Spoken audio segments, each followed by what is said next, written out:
How does Lando Norris's 2025 World Championship compare to the first World Championships of other recent champions? We'll look at Hamilton, Rosberg, Verstappen and Norris to determine how Norris stacks up. In 2008, Lewis Hamilton, racing for McLaren Mercedes at the time, took 7 pole positions in Australia, Canada, Germany, Hungary, Belgium, Japan and China. Furthermore, he took 5 race wins over the season. Since there were 18 races that year, that puts Lewis Hamilton at a 39% pole percentage, 56% podium percentage, and 28% win percentage. 8 years later, racing for Mercedes and with Lewis Hamilton as teammate, Nico Rosberg went on to win the title. Over the course of the year, he had 8 pole positions in China, Russia, the European Grand Prix, Hungary, Germany, Belgium, Singapore, and Japan. He also won 9 races over the course of 2016. They were in Australia, Bahrain, China, Russia, the European Grand Prix, Belgium, Italy, Singapore, and Japan. Since they raced 21 races in 2016, that puts Nico Rosberg at a 38% pole percentage, 76% podium percentage, and a 43% win percentage.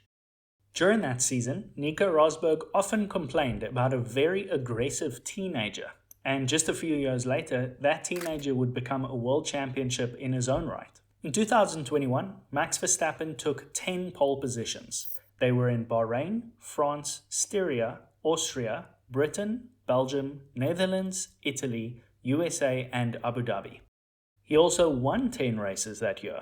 The 10 were Emilia-Romagna, Monza, France, Styria, Austria, Belgium, Netherlands, USA, Mexico, and Abu Dhabi.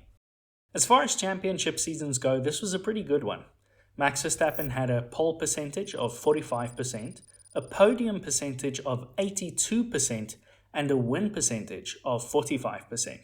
Max Verstappen would go on to win 4 championships in a row with Red Bull, with that streak ending in 2025, when Lando Norris took 7 pole positions, that's Australia, Monaco, Austria, Belgium, Mexico, Brazil, and Las Vegas, as well as 7 race wins in Australia, Monaco, Austria, Britain, Hungary, Mexico, and Brazil. Racing 24 races in 2025, that puts Lando's pole percentage at 29%, his podium percentage at 75%, and his win percentage at 29%. As a bonus statistic, I wondered about the gaps between the champion and their teammate. These scores have all been updated to use the modern scoring system. In 2008, Lewis Hamilton scored 125 more points than teammate Heikki Kovalainen. Nico Rosberg scored just 5 points more than teammate Lewis Hamilton. Max Verstappen scored 205 points more than teammate Checo Perez, and Lando Norris scored 13 points more than teammate Oscar Piastri. Which of these championship firsts are to you the most impressive? Let me know and I'll see you in the next one. Cheers.